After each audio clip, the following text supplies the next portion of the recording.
Yeah, so I'm Mike Fazio. I'm currently the head of revenue operations and currently the interim head of marketing. Hopefully, we'll make that permanent soon. Um, and I work for LSQ. LSQ We're working on revolutionizing access to working capital for businesses. I've been there for a little over a year, and based in Atlanta. Spent a lot of time on the stuff we're about to talk about. Just in various software companies and worked at some consulting companies as well along the way. That's great. So when you say revolutionizing access to working capital, is it for any certain type of company? Is it small businesses, large businesses, everything in between, or who do you usually work with? Yeah, thanks for asking. So we have solutions, across the board, right? Everything from AR financing type solutions for smaller and mid-sized businesses up to supply chain financing solutions for large enterprises, right? And that allows large enterprises to take control of their working capital. The same way that does a smaller supplier, right? I need cash today to pay payroll tomorrow. We can help with that, right? As opposed to a giant company might say, hey, I need my quarter to do better. I need to make sure that I have more cash flow to reinvest in the business, right? We can help with all those types of solutions. Cool. So you're serving a range of different masters, it sounds like. And Yes. that can be a challenge when it comes to setting up a CRM.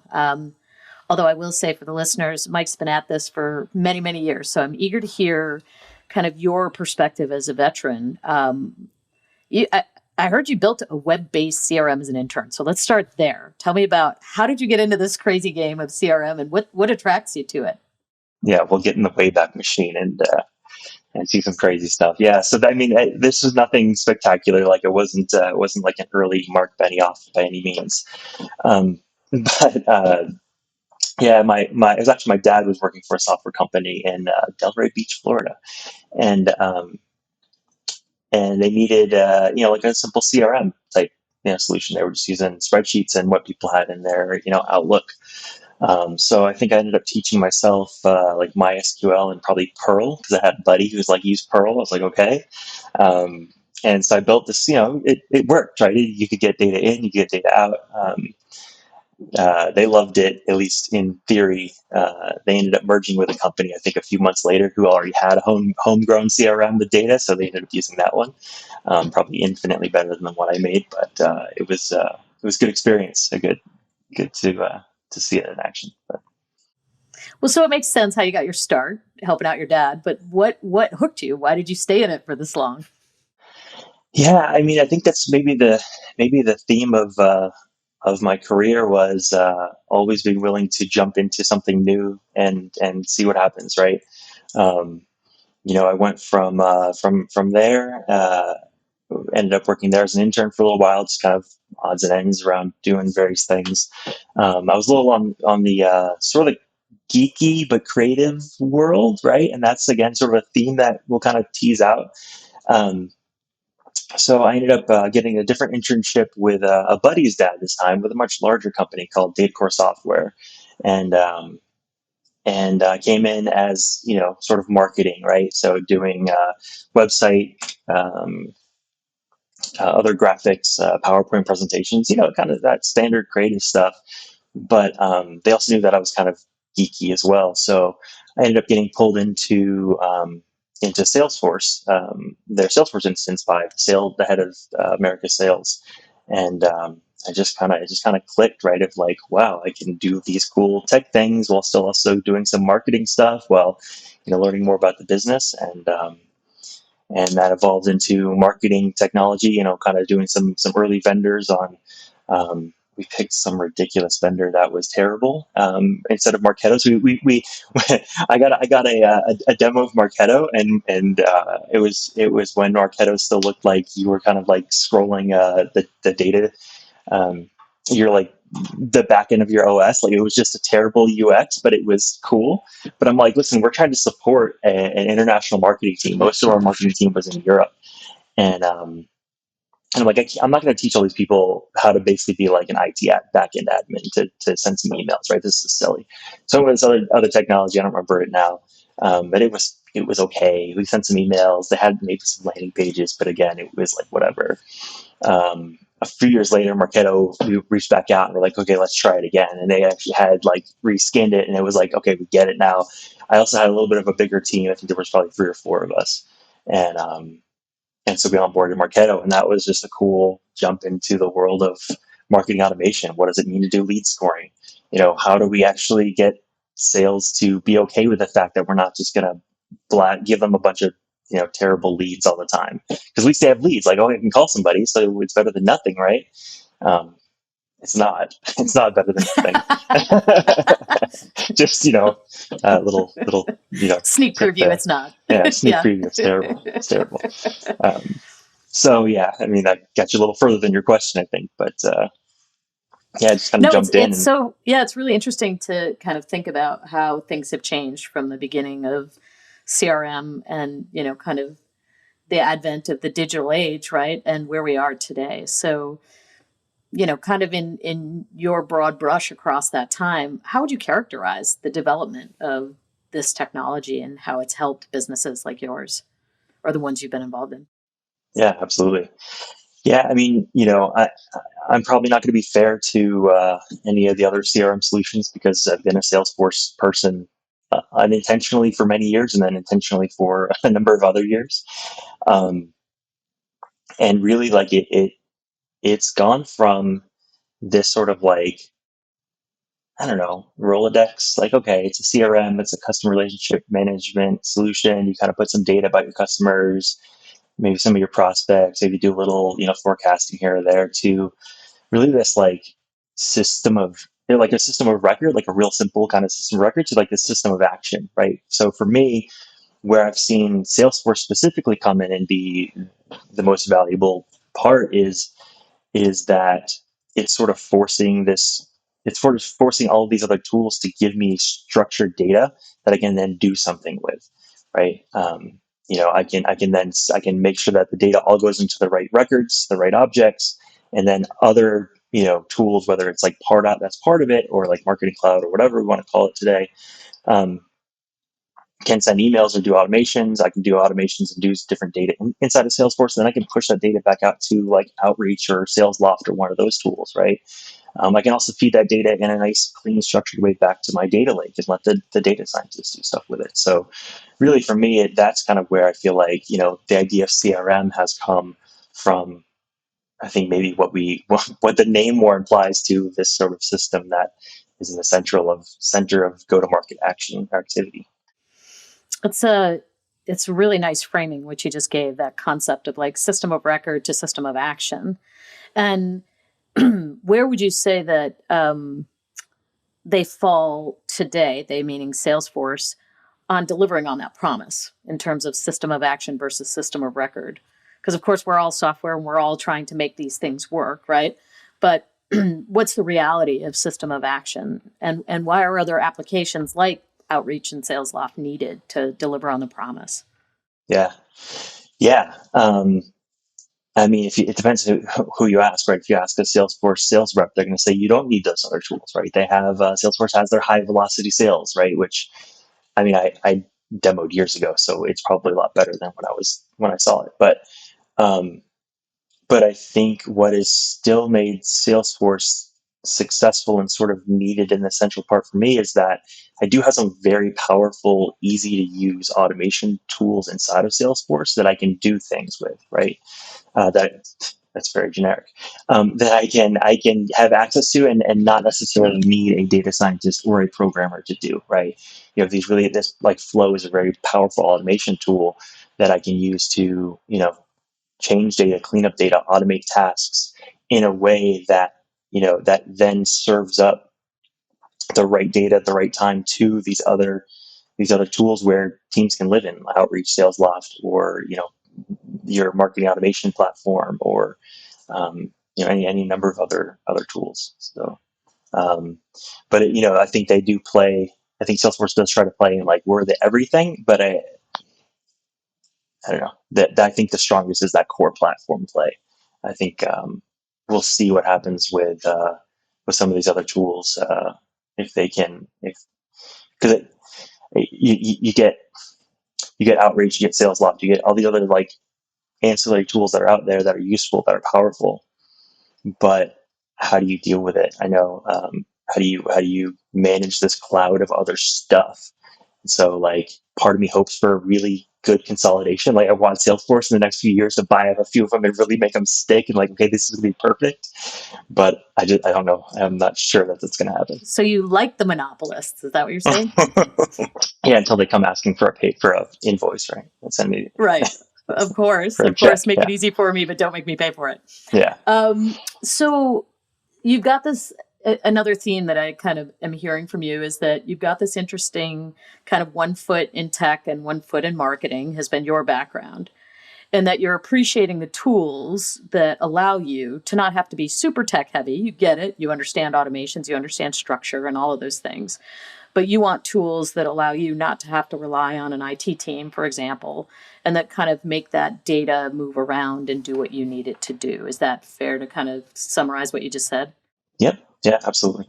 Given what you're seeing today, is there a trend where the data is starting to get abstracted from the applications, where you think about the data layer separately from a platform layer or an application layer, that kind of thing? How does your team look at that? Yeah, yeah, I think it does, and I think that's a good thing. Um, you don't necessarily want me digging too much into data because I will find a way to make it tell the story that I want it to tell, whether that's the real story or not. That's why I appreciate that our team has some data scientists, and we're investing in that world, and I think we'll see the fruits of that, right?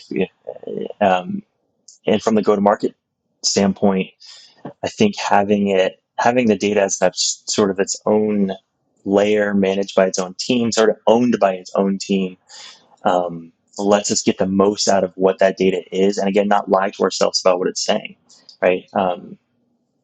You know, from a system of action standpoint, the way that I'm thinking about building a couple things internally um, is customers are going to do certain things, right? And the data team is capturing all these activities, whether it's visiting opening the application, to like transactions, to whatever customers are doing, and this sort of can happen across the board for anybody, right? I'm not going to be able to track all those itty bitty transactions and data points inside of Salesforce. I don't want to pay for the data. I don't want to set it up. But the data lake, that's what it's there for. That's what it does, right? We get inputs from all the different spots. We can normalize it, get some insights, and then I want the data team to say, okay, Mike, here's the delta. Here are the changes, right? This is the change in the behaviors, right? From a first layer, it's just like, okay, give me a date. The last time or every time that someone whatever, has some sort of transaction, give me that one date, and maybe so a couple small pieces of data. So I have the latest of what's happening. So I may be able to have an automation that says, if this transaction hasn't happened in 30 days, start sending this customer an email, right? Nurture them and say, here's the benefits of doing it. If you need any help, reach out, et cetera, right? The second layer down is asking the data team to go and like build some models and say, okay, I have some assumptions on what I think, this lack of data or this change of data means. But one, I might be missing trends that like a machine learning might be able to find. Right? I had a guy, a buddy of mine, who I hired at a previous company, Adam. He came in and built this really interesting tool on a tech stack looking at Pardot activities, right? So you could go with Salesforce Marketing Cloud Account Engagement, is what it's called now, instead of Pardot. We could use the API to essentially get the activities from Pardot to see how many emails you're sending, and form fills and things like that. And so what you could do with that data is you look at like form fills, especially if you have a bigger company where you're actually getting multiple form fills a day, or a number a week. You feed it in his little program, and it starts to do some modeling to say, okay, your standard form fills are 20 a week or whatever, up here's kind of the normal range, 10 to 50 or whatever. Well, for the past 2 weeks you've had 0, so I'm going to send you an alert and say something might be wrong with your site, right? Something is not right. There's an anomaly here. So I think something even as simple as that can be powerful. But then you add that into like, thousands of transactions and all sorts of other customer data, and you can really get much more actionable information from these heavier tools, and then just tell us, like, alert us, hey, this thing is happening. Now we can take action. I can alert someone. I can send an email. I can, send a urgent Slack to the whole company. Whatever needs to happen, I can take that action. I just need the data layer to sort of be the intelligence and watch for that stuff. That makes sense. That, of course, means that, for people to use that and trust the data, you've had to shop a little bit about the models, right? And do some convincing to your end users. What's it like at LSQ right now in terms of your sales team feeling like they trust the data in your CRM and some of the cutting edge things that you're doing to try and enable them with insights? How is that going? And what have your challenges been along the way with data trust? Hmm. Yeah. Um, yeah. And I think this even comes into like trusting the tools themselves, right? And I'm trying to think of, internally, I feel like we have a pretty strong trust of the system and of the data, because we haven't, there, some of what I'm talking about, what I want to do, hasn't gotten there yet, right? There's some backend pieces we're still building. So we have a pretty straightforward, data model in Salesforce right now. But one of the big things for me, kind of getting back to sort of, I guess, building the foundation of making sure things are right so people trust it, is to make sure that, all of my systems are speaking the same language, right? And I'm not getting these weird silos, right? Because what I can't have happen is I can't start sending out automated emails to prospects or customers that are going to make our team look silly, right? Like, I don't want an email to go out to, a late stage opportunity introducing a new partnership that might completely blow this big deal out of the water, right? So I need to make sure that in Salesforce, I know where an opportunity is. In Marketo, Marketo used to have, in Pardot, uh, that Pardot knows where that opportunity is, and so does Outreach and all the rest of the tools, right? So that when we're building automation, we say, if something is in one of these stage opportunities, do not send this email, because that is going to sink us, right? So ensuring that, our data is not going to make us look silly is sort of number one for me in trusting, right? In any sort of automation that we're building. I think that just goes a long way. The other part is making sure that, we're dealing with duplicates well. So we have, we deal with a bunch of referral sources, and when you get that kind of thing, it's like, it's just like territory management, right? Like, you can't be messing with a salesperson's um, commission trick, because you let this source kind of come in, and it was already assigned to this person, but this person didn't know, so they started working with them, and now what happens, right? Like, that kind of thing. I think making sure we understand, as sort of RevOps leaders, that our decisions and what we build inside of our platforms um, has real world impacts on people's jobs and how they work and the paychecks they get at the end of the day. So that's a little bit of a roundabout way to kind of get back to your point there, but I think it's a big thing that I think about, making sure people trust the data and the tools. Yeah, absolutely. Um, it sounds like you've touched on this, but just to dig one layer deeper, is there any way to have trust in the data without like a really rigorous data quality program that you put in place? I mean, define rigorous. I think it's. I think you can't drive yourself completely crazy by getting into many of the things at the same time. I think it's a hierarchy. It's a prioritization like anything else. It sounded like you prioritized duplicates, which makes a lot of sense. What is in your hierarchy for data quality? Hmm. Yeah, I think duplicates are huge. For me, I've seen duplicates be potentially large problems when for instance, if I go back to the opportunity situation, right? If I have a duplicate, I might, in as a lead and as a contact as part of an opportunity, that person might be, in the opportunity might be excluded from the email, but the person who's the lead with the same email address is not, right? And they still get the email. That was a big problem with one of the changes that Pardot made a few years ago. Is it was like, wait, so if the person who shares the same email address, one of them can be opted out, the other person won't be. Like that doesn't work for me, right? I can't like you're killing me here.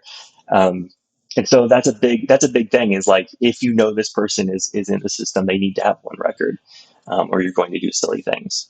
Um, so duplicates are big.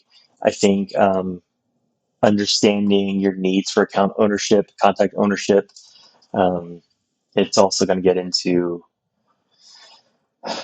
I mean, I'm thinking about scaling, right? So my big thing is scaling. Part of scaling is making sure that like territories make sense. That we have a few different teams that do a few different things. I don't necessarily want Team A to be able to dabble in Team B's records, not because I think people are inherently going to do something intentionally bad, but I think people make mistakes, and I don't want them to make a mistake in this other opportunity, right? Um, so, uh, so yeah, I think it's uh, those are sort of the top. I mean, I'm kind of off the top of my head. Is there anything, Mike? So you guys have customers over probably a long lifetime, right? In terms of multiple years of a relationship.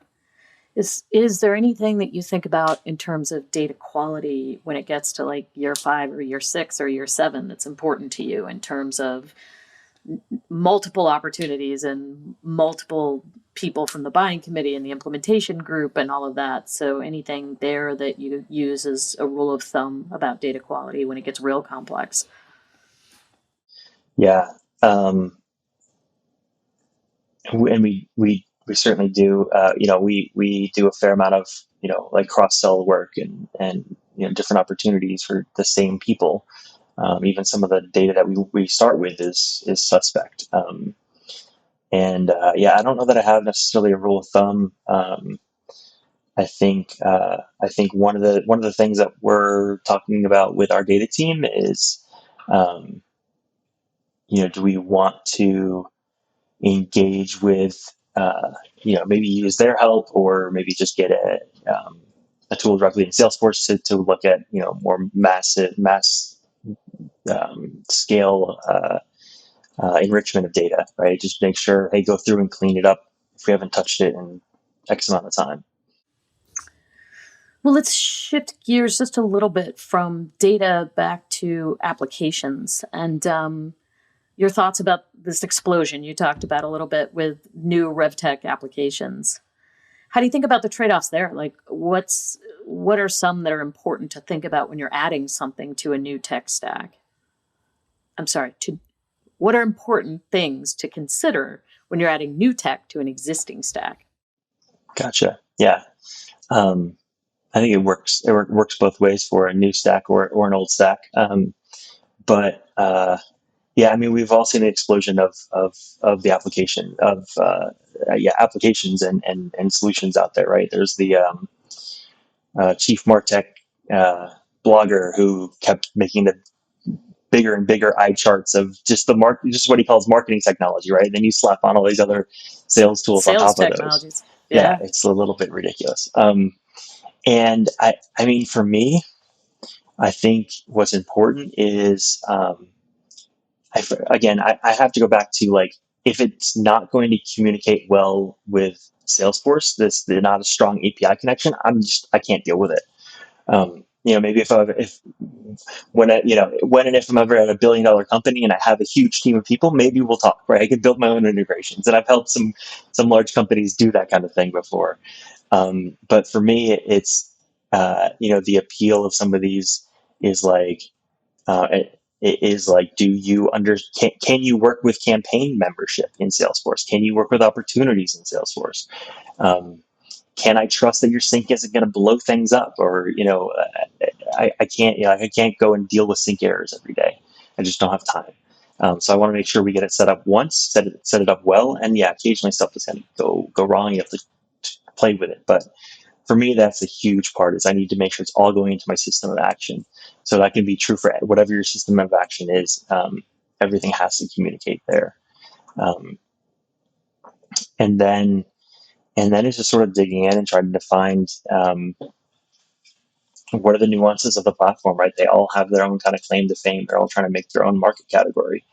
I've demoed Sixth Sense and Terminus and Demand Base and Zoom Info, all for sort of like marketing, targeting for advertising and ABM plays and intent data, and they all have their own thing, right?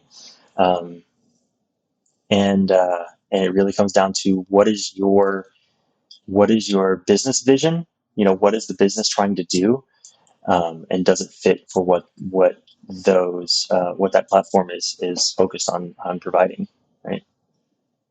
For sure. And is there, as you're going through those, demos, etc., in the back of your head, are you thinking about, okay, how could I leverage existing technology to do this by moving data around better?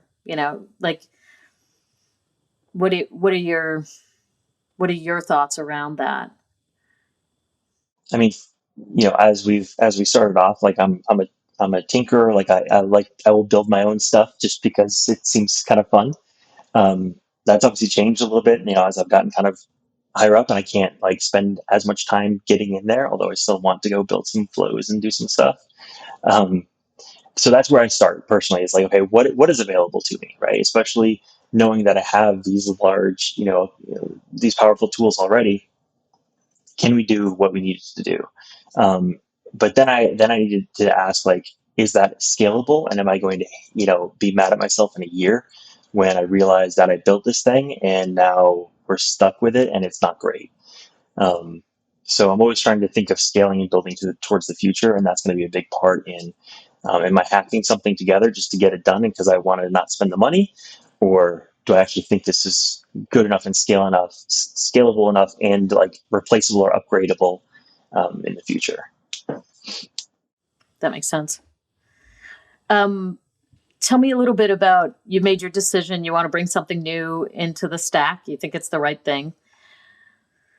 What do you go through in terms of heuristics to make sure it's right, make sure it's, essentially going to generate some ROI as well as, give you scalability and all the other pieces you need?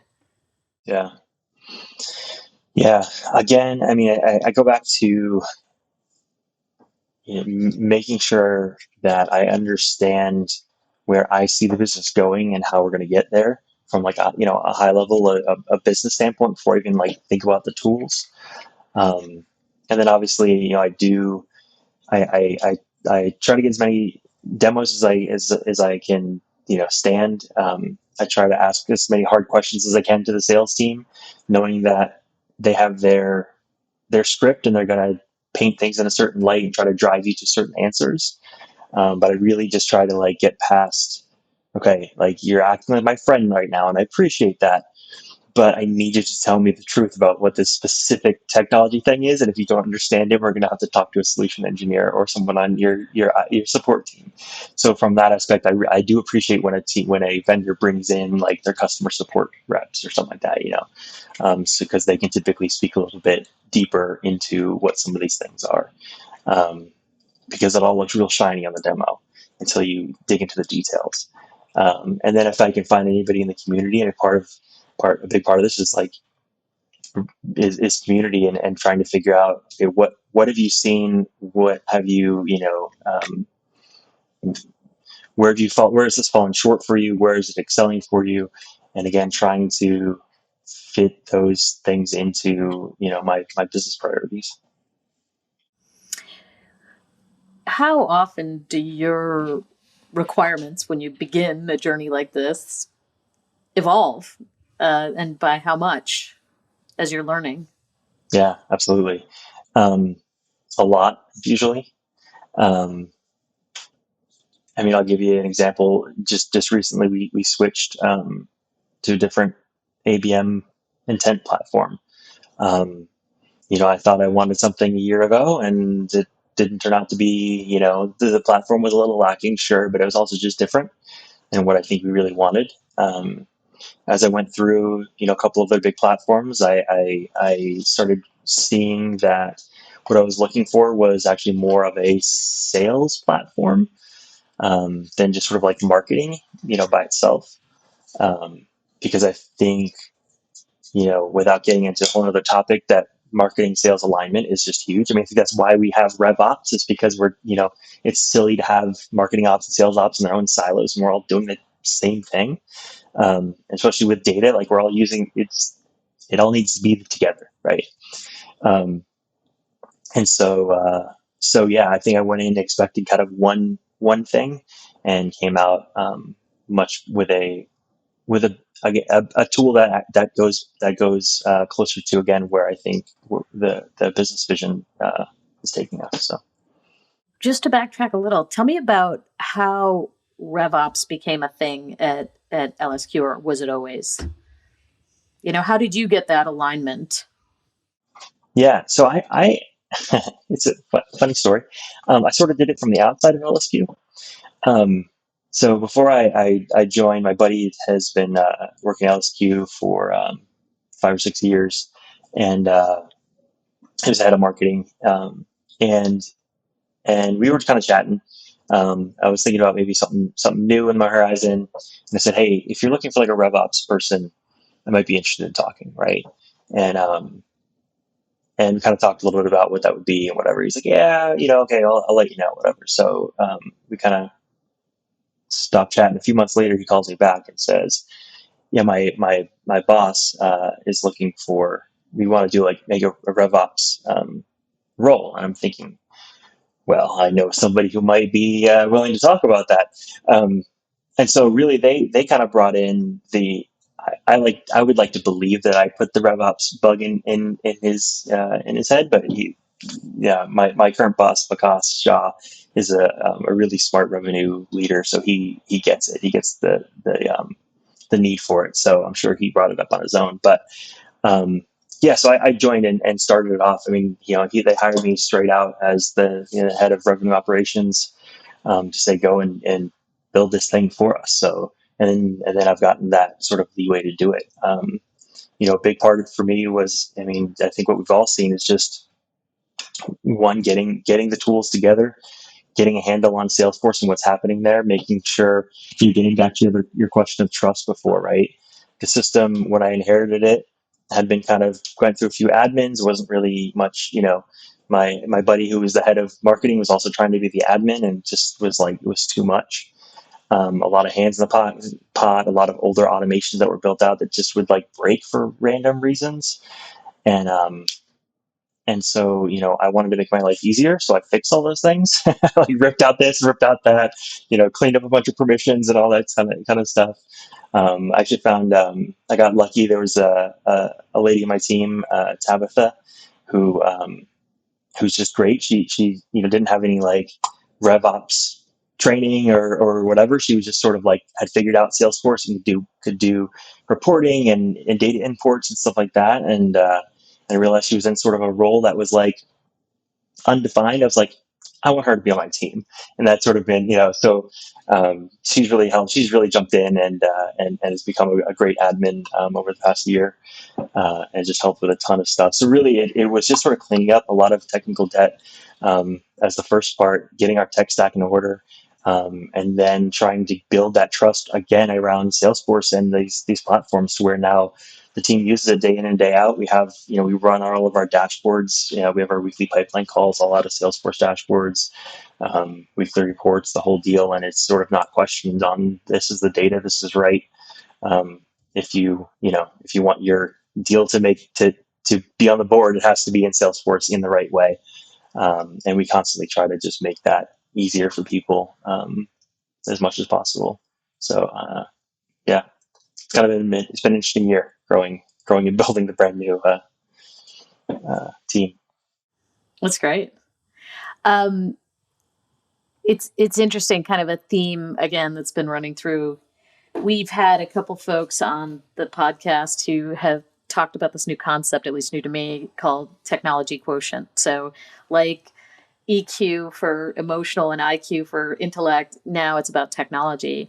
And the RevOps team seems to have this like balance of all three, or needs to have a balance of all three. So, how do you think about that? And what are you looking for in talent for your RevOps team?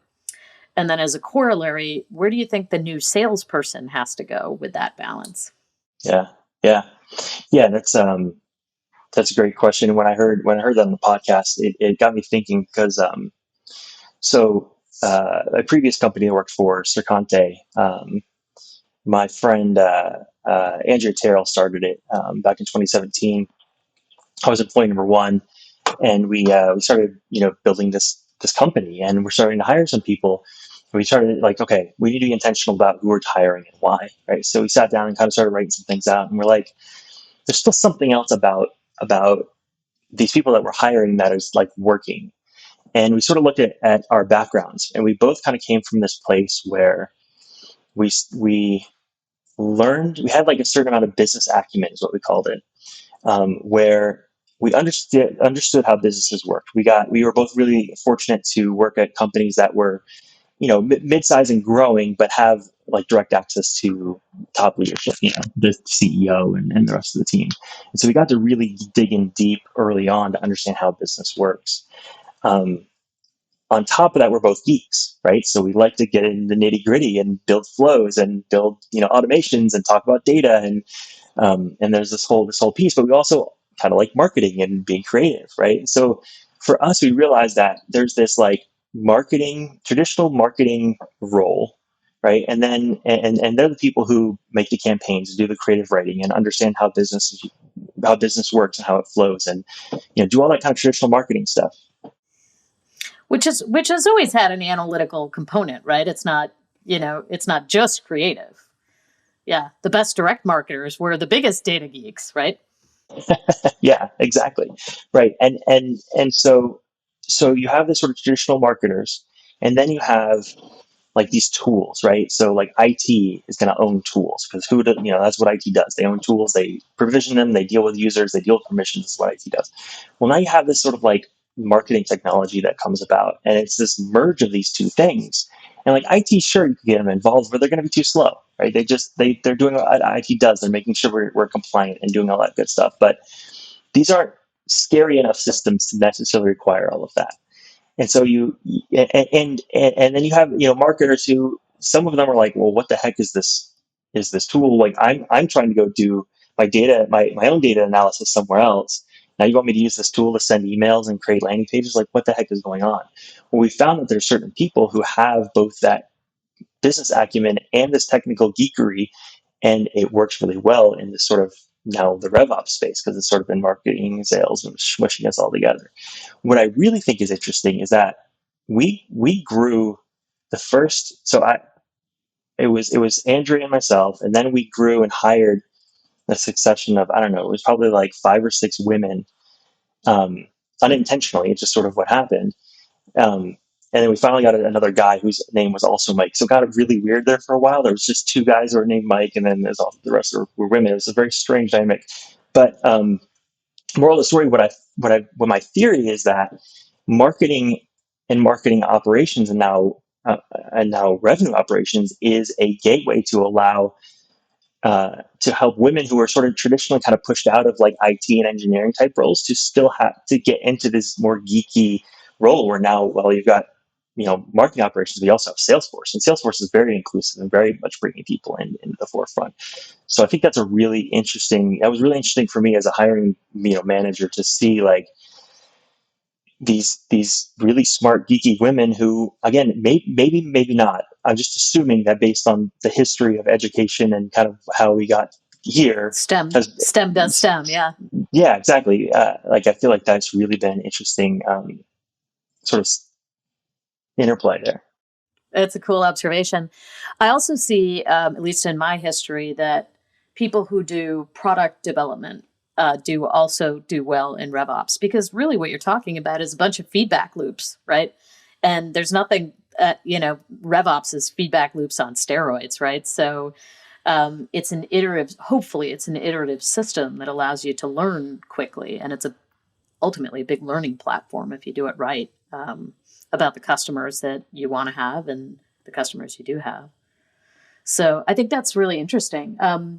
So tell me about folks who might be young and just getting into this game. What's your best recommendation about how to get started? Mm.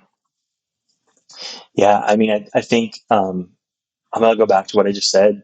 Do what you can to understand how business works. Get into that, right?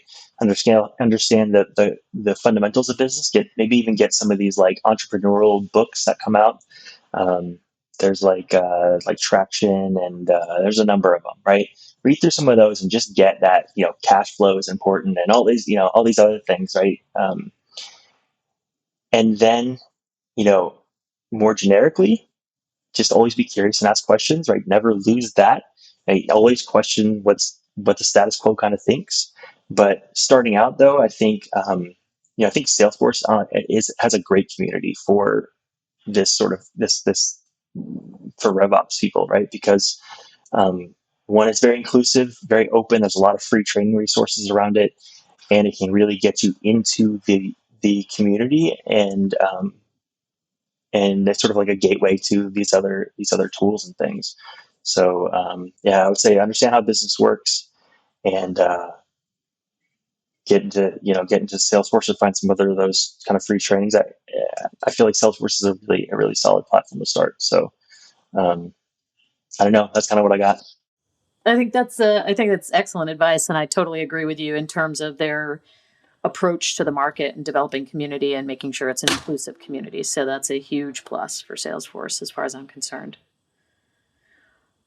All right, now I'm going to ask you to be a futurist. So, like, let's fast forward 5 years.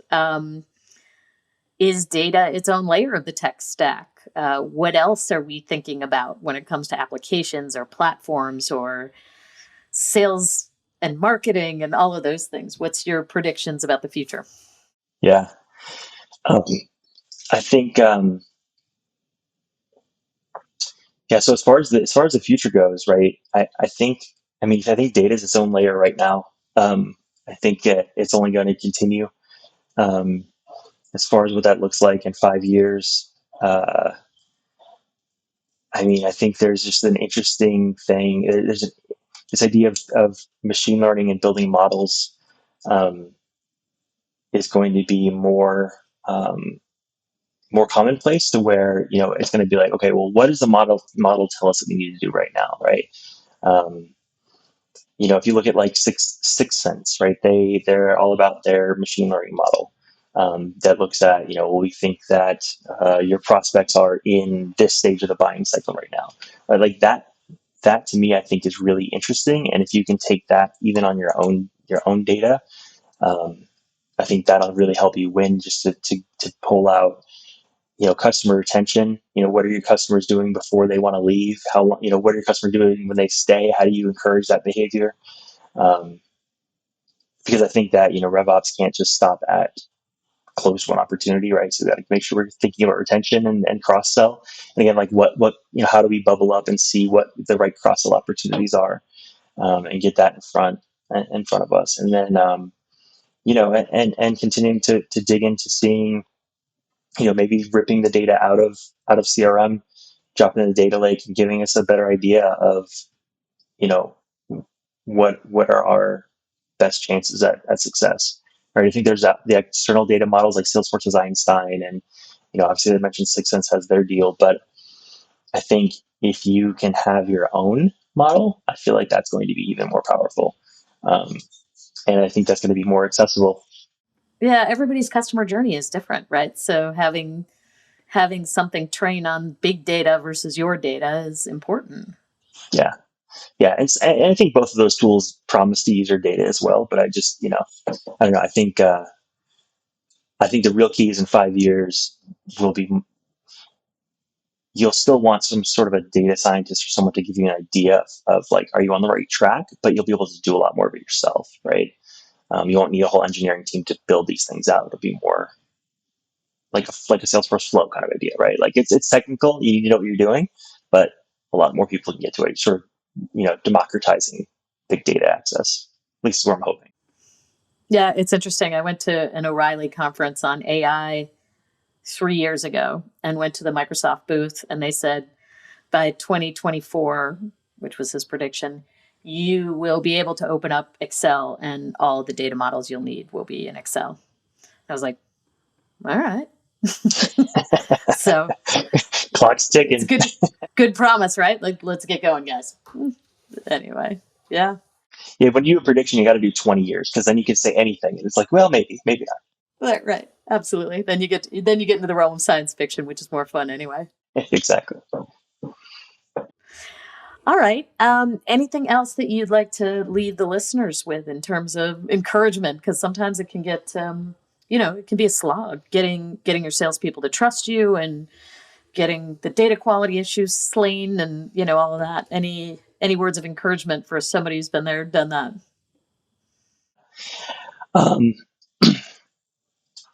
Recently my boss Vikas, mentioned making some big bets, right? Because the day-to-day stuff is always gonna kind of happen, but like, what are the things that kind of make you stand out? And I think that also layers well with just this idea that sometimes you got to make a decision and go with it.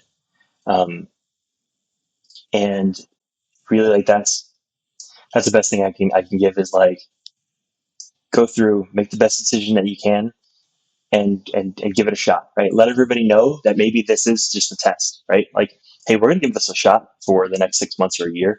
If it's terrible, please let me know.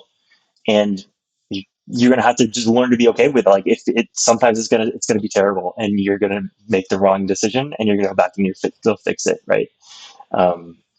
There's a quote that I keep on my Slack. That's something like, success is about routinely absorbing manageable damage, while avoiding like catastrophic, failure or something. You're like, completely getting destroyed. And it's true. Like, I do silly things or whatever. I've made some changes to the system that within a week or two, it was like, nope, didn't go over well with the users. Not going to happen. Revert. Yeah, exactly. So make those big bets, make the best decision you can, and run with it. Don't get stuck in analysis by paralysis or paralysis by analysis, and then just um, there was something else that's now gone. So those are the important ones. That's what I got. That's awesome. And you've lived to tell many a tale, so all of those things have served you well, obviously. Yeah, absolutely. Yeah. Awesome, Mike. Thank you so much for spending some time with us. I really appreciate it. Thank you. Thanks for having me. All right. Thanks, Betsy. All right.